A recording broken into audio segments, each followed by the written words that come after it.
So Okay. what we'll do is I'll highlight, spotlight me, and we'll get going here. Okay, so this is going to be quick. The first pattern is this guy, which is an elk hair caddis. And the purpose of this is to go a little bit over what I would call a hair, deer hair or elk hair technique. So we'll start with the easy one, which is the elk hair caddis.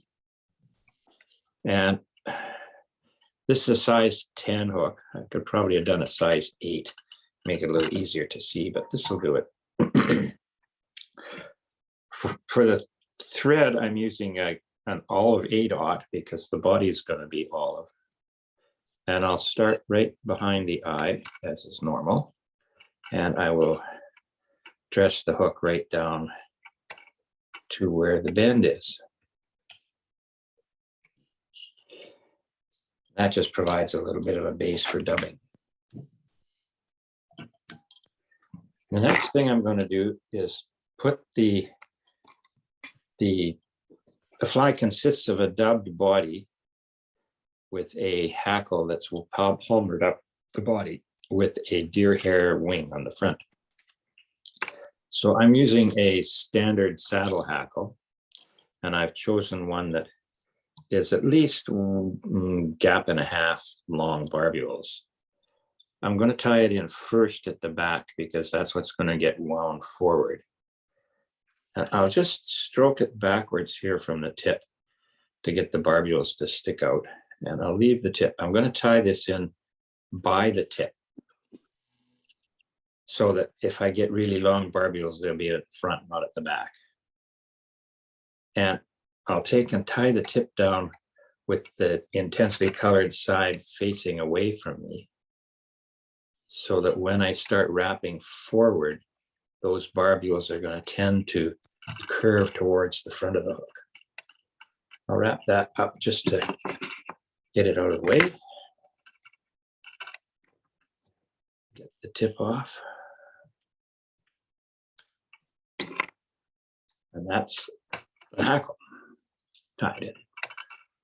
Now I'm going to put the body on, bring my thread right back to where the hackle is tied in.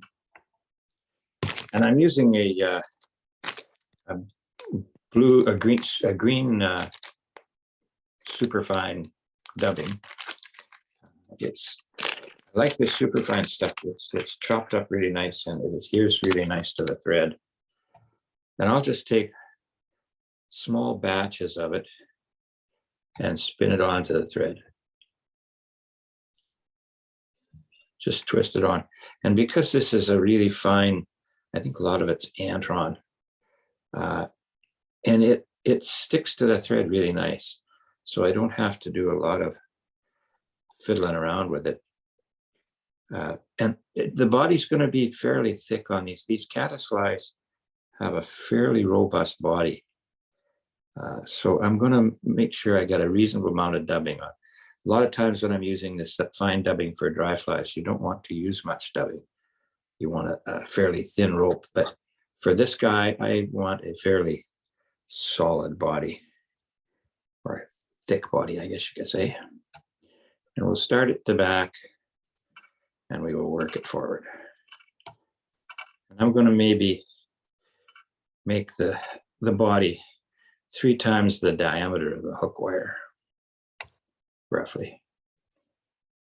And I just wrap over top until it gets the thickness, I think, back and forth a little bit. And it doesn't take long to build a reason. You could put masses of dubbing on, but I think it's a little easier to use a smaller noodle and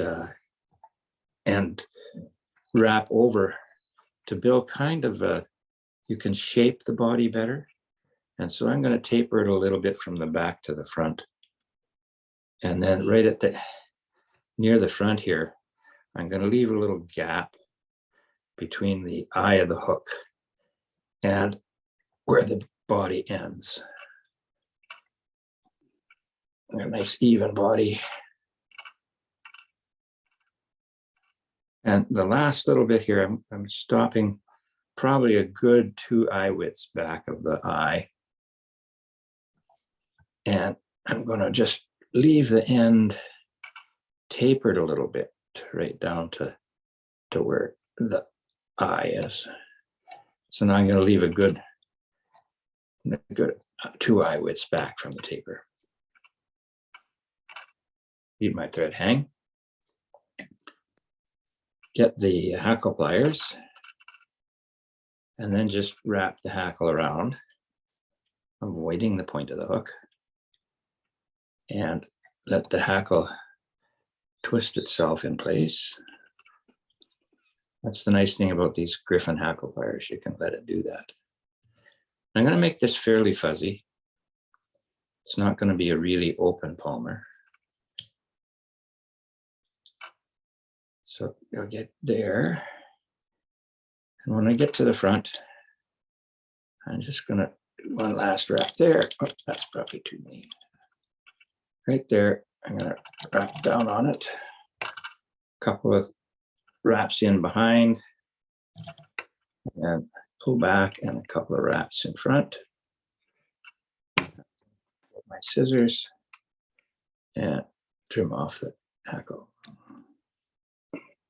There's the body of the fly, and I just leave the hackle sticking up on the top. What that does is that helps keep the wing above the body of the fly, so it lets the wings stick up.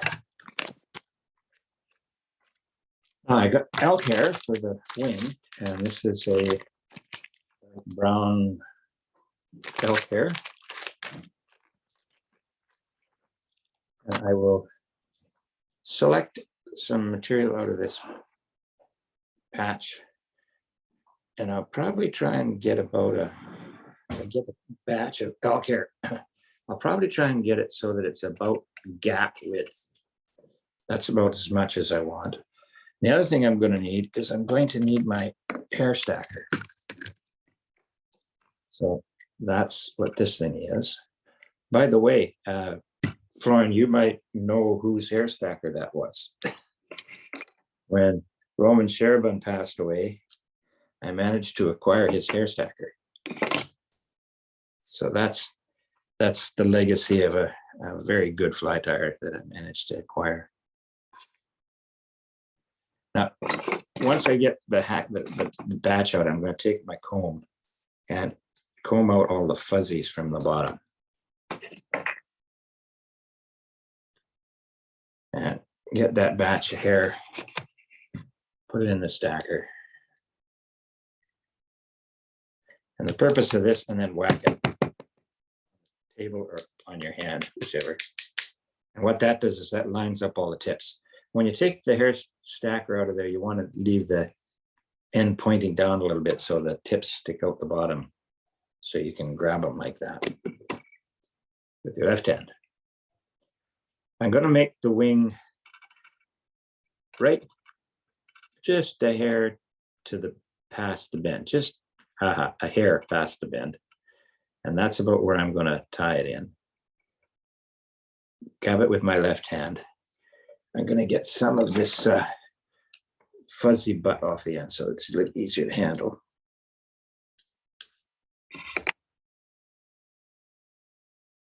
Measure where it is, hold it in my left hand, right behind the eye of where that gap is.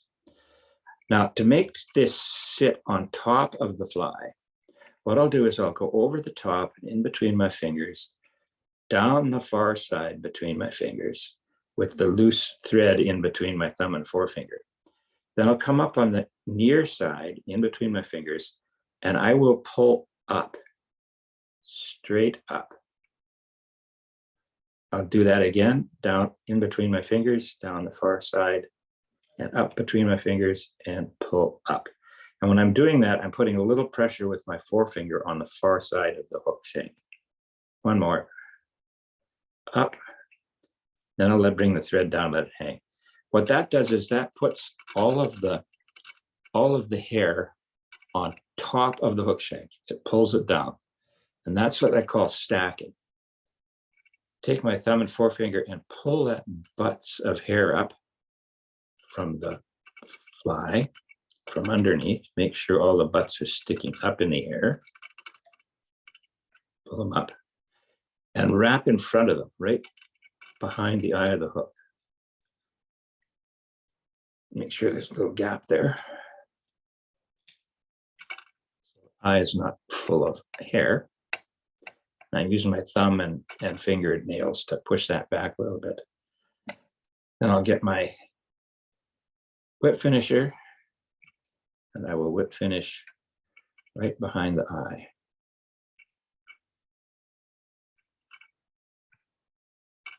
And that back.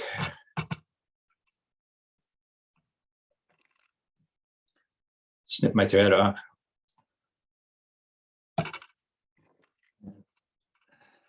the heck's happened here?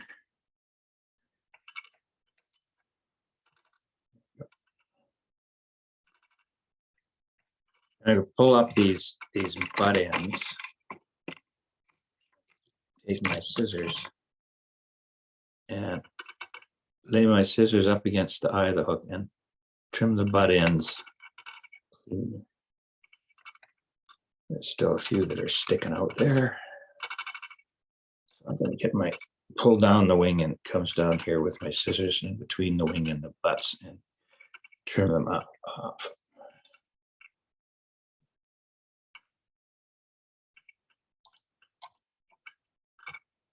And there's a few that snuck out underneath me for some reason. There we go. Now the eye is clear. A couple of butts sticking out there. So there's your wing sitting on top of the hook. I got a few more butt ends that kind of snuck around the bottom. So there's the wing sitting on top of the hook. So the rule of that story is the way to keep these the wing on top is to make sure that you pull up when you're tying the thing down, not around or down.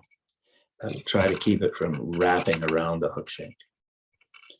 So that's the elk hair caddis. And that's an adult caddis that I think you were saying, Florin, that it's about time for what they call a Mother's Day caddis around here. It is Mother's Day, right? This weekend. Yeah, those you need to tie them in a bit smaller sizes. I think those are 14s and 16s and stuff. And you can simplify the tying a little bit by and there are several variants of this fly. You know, you can do a peacock curl body. And if the fly is small enough, you can also skip the hackle altogether. Yeah. And they'll work. It's a pretty versatile thing. Yeah. Now the next fly we're going to do is going to be a little more complicated, and you're going to have to bear with me, so to speak, because it's not as easy as the last one. So once again, this is a number 10 hook, and I'm going to switch to a tan thread, 8/0.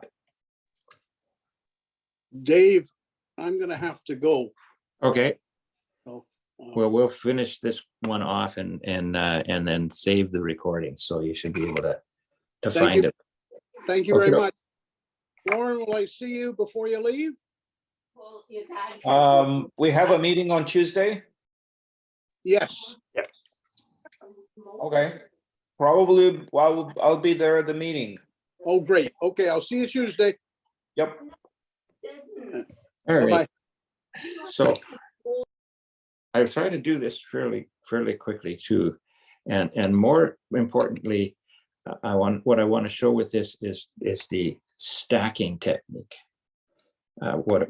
Instead of stacking, which was the last one where it stays on top of the hook, this is a spinning technique where you spin the deer hair around the hook.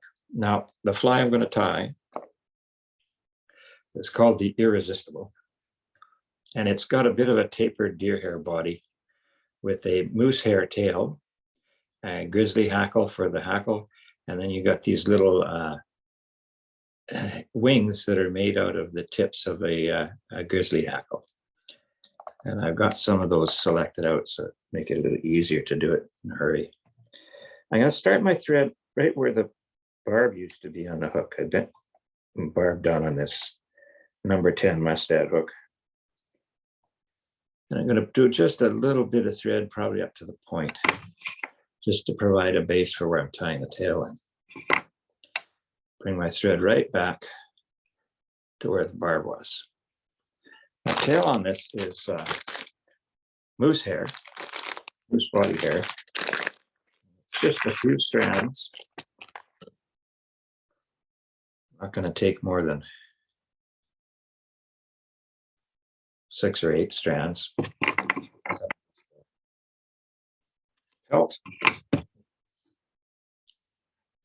Once again, I'll hold them by the tips and use my comb to make sure there's no fuzzy bits there. With the body hair, there's sometimes a little bit of fuzz there. And I'm going to leave the tail a little bit ragged. I'm not going to bother evening the tips up on that. So I don't need my hair stacker. I'm going to measure the length of the tail to be the length of the hook. I don't mind this having a longer tail. I'll make it, again, I'm going to pinch the hair, lay it on top of the hook, go around the far side, and then pull up a little bit. On the far side, and then pull up a little bit. And at that point, I've got the tail on the hook. What I want to do here is wrap in front of it a couple of times, and then I'm going to trim it off. What I'm trying to do here is leave the shank of the hook without any thread on it as much as possible. Now, the problem with this is that that tail, because it's not really cinched, might pull out. So my secret to that is this stuff. It's a Stanley super glue, comes in a gizmo like this for not too much money. And it allows you to put a really small dab of super glue right there. And that will hold that little bit of tail in, because another operation that I have to do here is going to make it possible for that hair to pull out. So now that the super glue's in there, I'll wrap some more thread over it, make sure it's good and solid. There's a little extra super glue. I'm going to use a Kleenex to pick up. Now, once that's there, what we're going to do is we're going to spin a deer hair body. And the spinning process is different from the stacking process. What I've got here is Caddis deer hair. And this stuff is actually really nice, fine deer hair. And for this small fly, I want this fine quality deer hair. I'm going to tie it in bunches that are about gap width. Come in with my scissors and clip it off the pelt. Hold them by the tip. Get my comb and get all the fuzz out. And it's really important when spinning deer hair to get all this fuzz out of the hair, because if you don't, it won't spin properly. Now, once I've got that, I reverse that bundle in my hand, because I want, for this first wrap, I want the coarse ends of the deer hair. See, the little coarser here than they are at the tips. I want that coarse bit at the back. Make it easier to trim later. I'll hold it at the halfway point, set it down where the thread is hanging at about a 30-degree angle with the tips pointing down. I'll bring my thread over top right in front of my fingers and gently pull to make it flare a little bit. And then as I bring the thread up around, I'm going to pull away from the hook all the way around. Make sure I pull in 360. I'm going to pull away and let go of the deer hair. And as I go around, you'll see it spins that whole clump. Trying to stroke that back a little bit. I get my thread in front of it, right front. Now at this point, what I want to do with all of this, let's do another operation here first. Almost forgot. Rats. I almost forgot to do this. I'm going to pull this deer hair clump forward a bit for a minute. Forgot to do the other operation, which is a little tricky. When I trim this fly, I got to be careful not to trim this bloody tail off. So what I've got is a little piece of tape, and this tape is kind of like masking tape. It doesn't have a lot of stick to it, a little bit of stick. And I'm going to cut a piece of that off. Just a little piece with a sharp edge to it, side to it. I'm going to lay that down and put it, sort of glue it on the, tack it on the edge side of the vise, over top of the tail, and then down the far side, and then tack it to itself a little bit. Now what that's going to do, that's going to keep me, when I get around to it, from trimming the tail off. I can stroke these back and get my thread in front. Now I have another neat little tool. You can buy a hair packer that looks like a nipper with a groove in the jaws. And you can use that to push the hair back.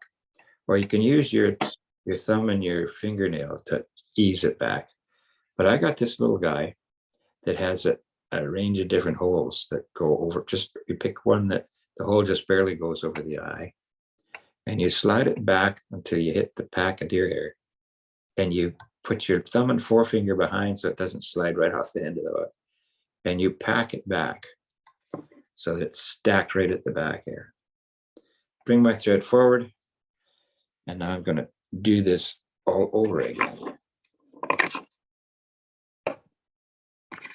Take a batch of deer hair off the pelt.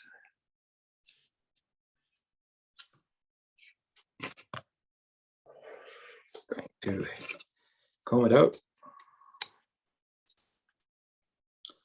Once again, I'm going to swap the front to back and hold it in the middle, down at that angle, up and over, and just a slight flare, and then up and over and push it around. And you can see with that second or third push that it spins right around the shank of the hook.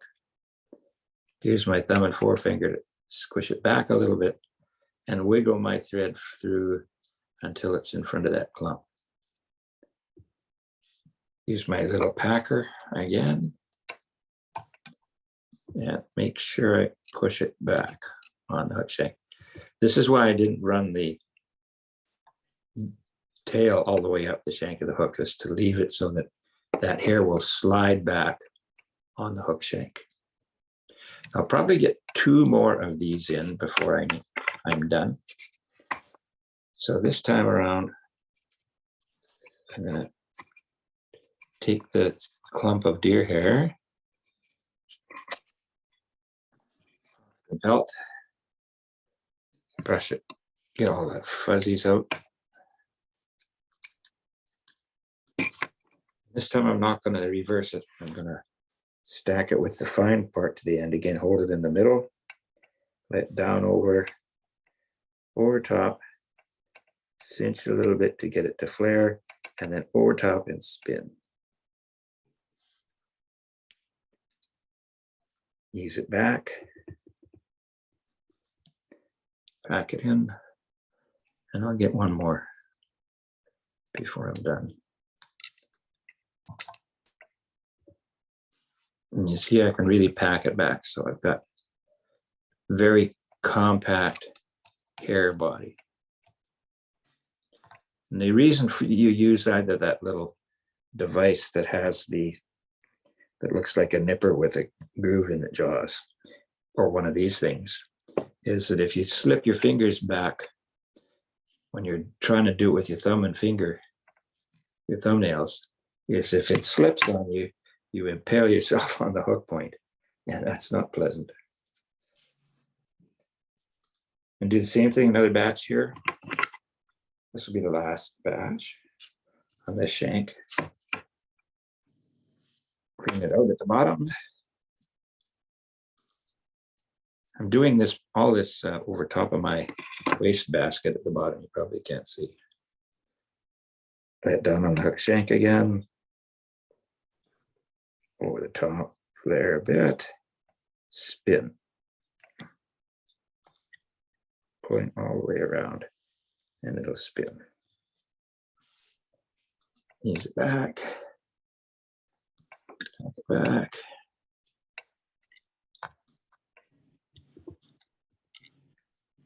Now at this point, I will stroke all the hair back out of the way, and I need enough room on the shank here to get the hackle in.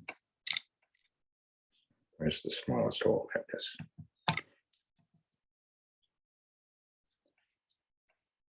And I get sure it's packed so I have a nice bit of clear shank in the front to wrap the hackle. And to hold that back in place, I'll just do several wraps right in front of the deer hair to hold it and kind of force it back.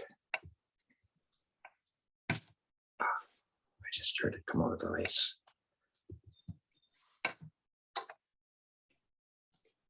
My hook just escaped the ice.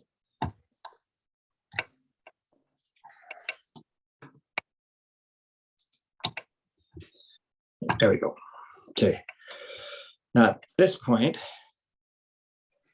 I will do it. How much would it cost per hour to make this fly, Dave? Oh, you can't afford it, Dave.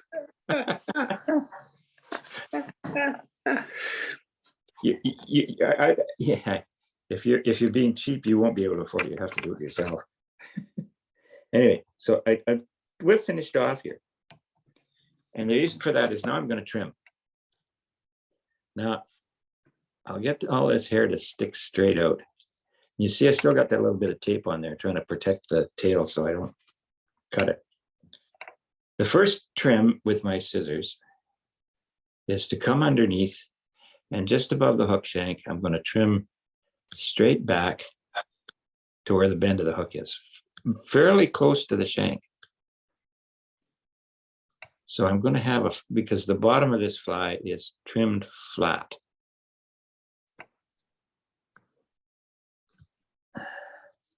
And you can see how that's been trimmed flat on the bottom, roughly. Flat. And I might even come in and lay it on top of the hook shank and trim it across there so it's flat.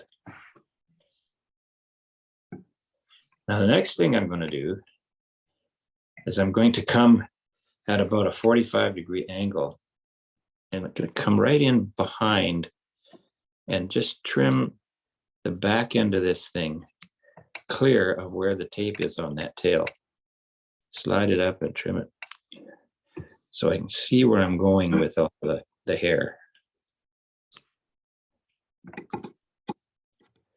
And now that's right up to where the tail is.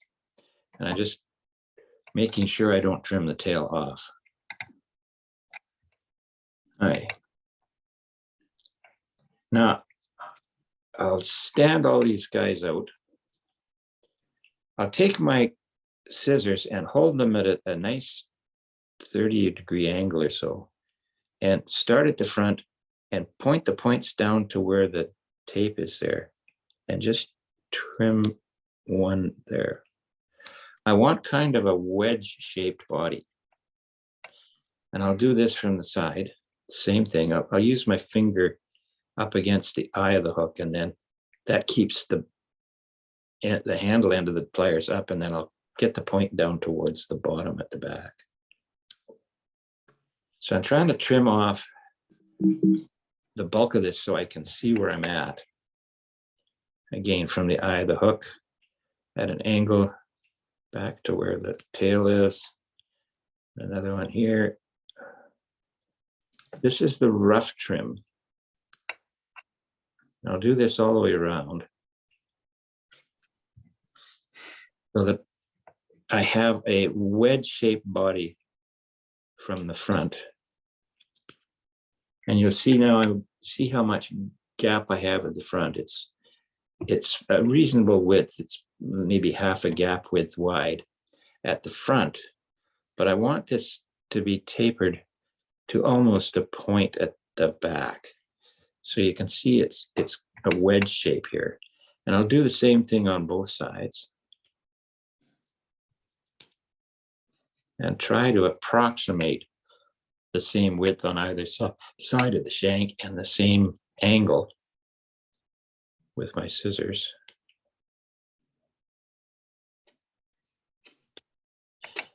And at the top, do the same thing. And I can see I didn't quite get that body flat on the bottom, so I'm going to take care of that.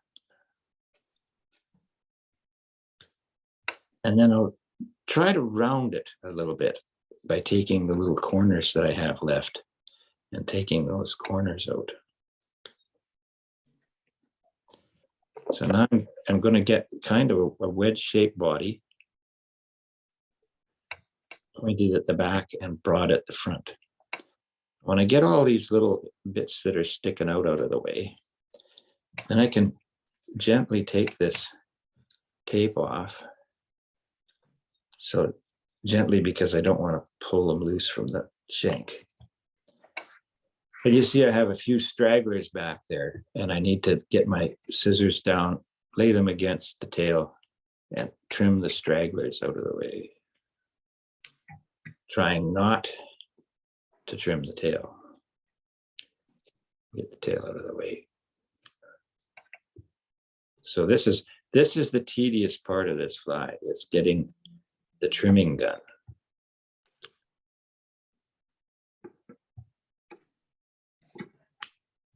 Some people use razors. Well, I'm just going to show you that in a moment here.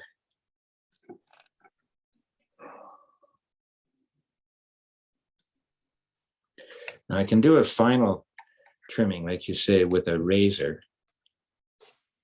Now that I've got the rough shape there and I've trimmed off all of the sticky out bits from the back without getting the tail out of there.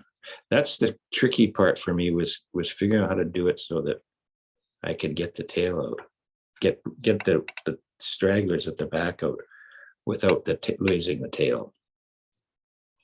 A couple in there that are still being a pain. This is the time-consuming part. Now, you said you can finish the trimming and get it nice and smooth by using a razor blade, and there's two types that make it possible to do this reasonably accurate. One is to use this kind of razor blade, which has a single side, and you just gently go down sawing it a little bit, and it'll pop off some of those little trailing bits. And I like doing the trim with the scissors first. These particular blades are not the best in the world, but you can get a product made by Stonco that uses the old style flat razor blades. Get out of there, little sucker. It's gonna be a pain. Okay, there we go. You need to just pull the stragglers out with a pair of tweezers, if you can grab them. There we go. And just break it off. Not the tail. That was being a really recalcitrant piece of deer hair. There, got it. Okay, so this is what you get from Stonco. What it is, a little holder that you can take those old style double-edged razor blades, and you can lay it in the little groovies here, and then you turn it, twist the bottom, and it curves the blade. You can get a pretty solid curve on it. And then you can take it and press down on the body and go back like that. And you can see it will shave off the little hairy bits, just the little stubby bits. You can do that right across the bottom. And I just kind of saw back and forth like that.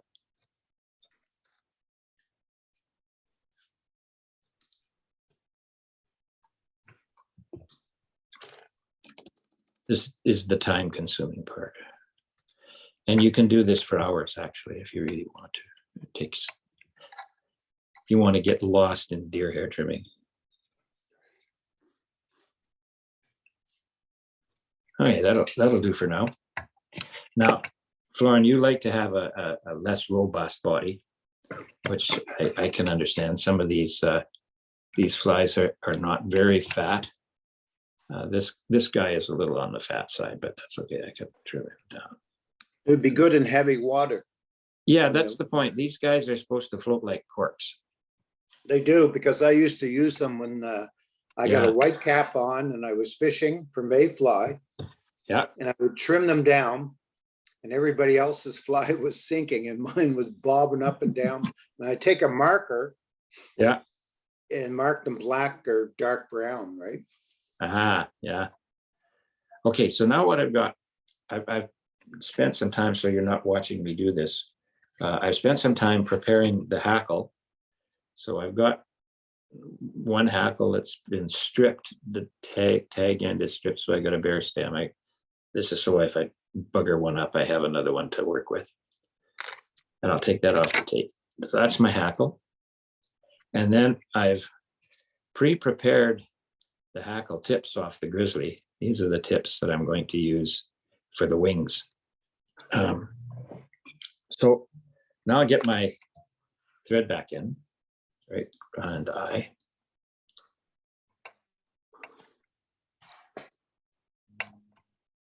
My bobbin is being really ornery today.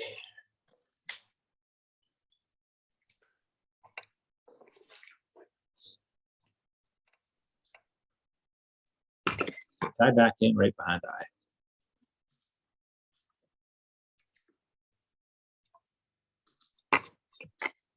Pull all that deer hair back and get the thread right at the very back, right in front of the body. I'll take my hackle and once again I will put it with the concave side facing me. Right there, the stem tied in. 1, 2, 3, 4. Lift the front end up. 1, 2, and then trim it off. So that's my hackle tied in. Don't wrap it yet. And I've gone through my Grizzly, my sort of off-cut net tips of my Grizzly's hackles. And you can save these if you're doing a bunch of patterns that use Grizzly hackle. You can save the tips and use them for this purpose. So each one of these, I've taken the tip and I've exposed the stem. I'm going to take them one at a time. And I'm putting them so that the first one is so the intensely colored side is facing away from me. And I will lay it down the bare stem right beside the hook shank. Get my thread back here in the middle between where the body ends and the eye of the hook is. And I'll lay the stem there and I will tie it on the far side of the hook. Come on, get out of there.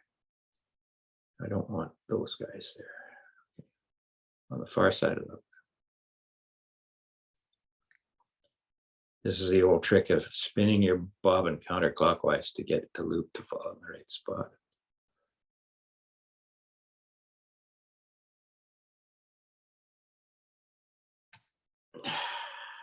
Okay, there we go. And then I pull it straight up and wrap in front of it. Oh, come on. Why are you being like that?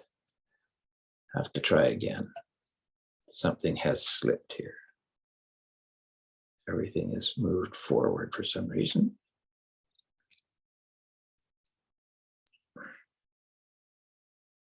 There we go. That's better. Now I can see what I'm doing.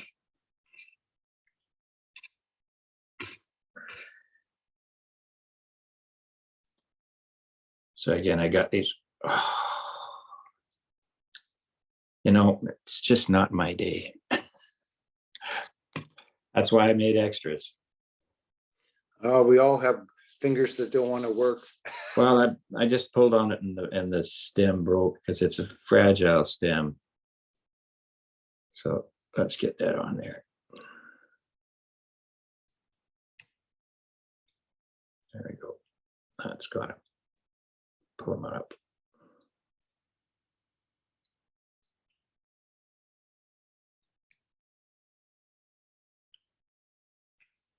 There we go. Now I got him up. A couple of wraps in front. And I can come in here now and just leave it there till I get the second one in. Come on, cinch. There we go. I get the other one. Get the one going the other way. And I'll do the same thing with him, except this one I'll lay on the near side of the hook and wrap over the stem. Come on out of there. Hackles are not cooperating today. Okay, over the top.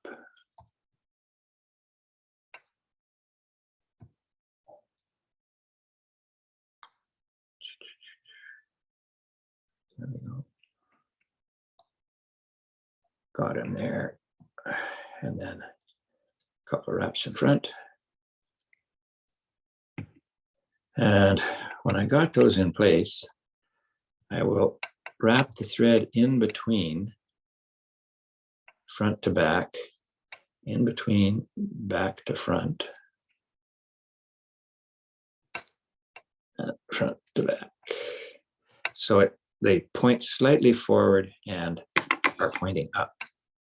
Now I can come in here and trim out the stem. And trim out the stem of that guy. And stand these two guys up and wrap in front. All right, so now I got my wingtips on. Hackle plier. And I will wrap turns of hackle right in front of the deer hair. And then a couple of wraps right in front of those fibers that are the wings that are sticking up, if it's there. And then in behind. And I'll do several wraps in behind to make a robust hackle. Right in front of the deer hair. And I'll wiggle my hackle forward, and I'm going to need to move the hackle plier down the tip a bit more, and then wrap in front. A couple of wraps there. Hold it straight up, and put my thread through that 45 degree that it makes. Oh, come on. What the heck happened there? Wouldn't you know? This is one of those days. Where did that happen?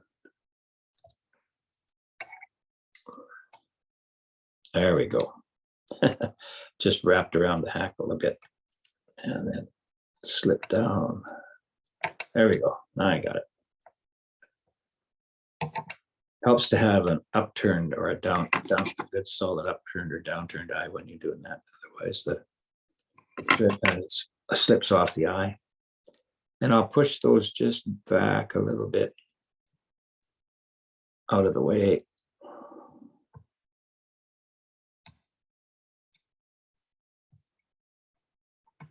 make sure I get my gap between the eye and where I'm going to tie that off, and I'll do a whip finish right behind the eye.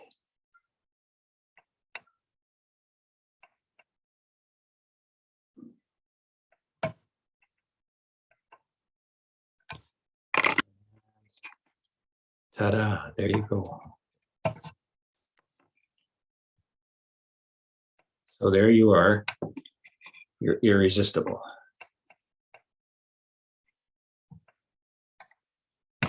So now we can stop the recording.